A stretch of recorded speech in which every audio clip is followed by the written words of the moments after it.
জুলাই বিপ্লবের মাধ্যমে আমরা রাজনৈতিকভাবে আজাদি পেলেও আমরা এখন পর্যন্ত কালচারালি আজাদি পাইনি।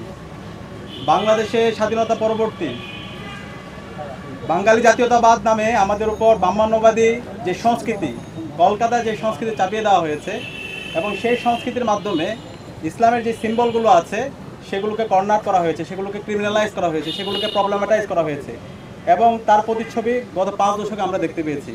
আপনারা জানেন এই ঢাকা বিশ্ববিদ্যালয়ে 2023 সালে এই বটতলায় শিক্ষার্থীরা তারা একটা কোরআন তেলাওয়াতের আসর করেছিল।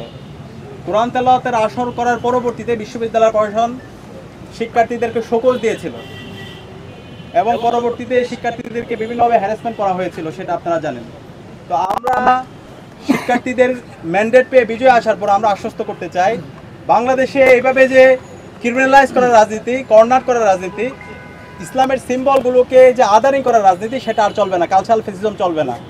আমাদের শহীদরা জীবন দিয়েছিল কালচারালি আমাদের যেই স্বাতন্ত্র্যবোধ আছে, আমাদের যে ঐতিহ্য আছে সেটাকে ফুটিয়ে তোলার জন্য। তো আজকে যে আমি বললাম কালচারালি আমরা আজাদি পাইনি, সেটার মূল কারণ হচ্ছে কালচারাল ফেসিজম। এই যে মুজিববাদের কালো ছোঁয়া এখন আমাদের সমাজে থেকে গেছে। এখন আমাদের বিশ্ববিদ্যালয়ে বিভিন্ন জায়গায় সেই কালচারাল ফেসিস্টরা বিভিন্ন ধরনের ষড়যন্ত্র এবং চক্রান্ত করছে। তো সেই জায়গা থেকে আমরা শিক্ষার্থীদের ম্যান্ডেট পেয়ে বিজয় আসার পরে আমরা এই কালচারাল ফেসিবাদের কবর রচনা করব এবং জুলাইয়ের শহীদদের যে আকাঙ্ক্ষা, সেই আকাঙ্ক্ষাকে আমরা বাস্তবায়ন করব।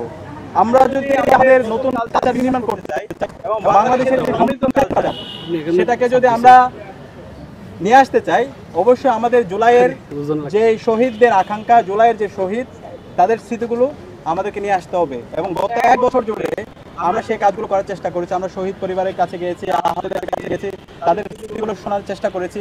বিগত সময়ে যারা ভিকটিম হয়েছিল তাদের ঘটনাগুলো আমরা নিয়ে আসার চেষ্টা করেছি। আমরা এমন একটি কালচার এখানে এস্টাবলিশ করতে চাই যেখানে মুসলমান যারা আছে তাদের কালচার সে নির্বিঘ্নে সে করতে পারবে, উৎসব পালন করতে পারবে। আমার যে হিন্দু আছে, আমার যে চাকমা, মারমারি, ত্রিপুরা, রাখাইন সহ সকল ধর্মাবলম্বীরাই তাদের নির্ভয়ে তাদের কালচার তারা চর্চা করতে পারবে এবং সেই ধরনের একটা কালচারাল সেন্টারের হাব হয়ে উঠবে ঢাকা বিশ্ববিদ্যালয়। এখানে কোনো পরিচয়ের কারণে কাউকে আদারিং করা হবে না, কাউকে ক্রিমিনালাইজ করা হবে না, কাউকে কর্নার করা হবে না।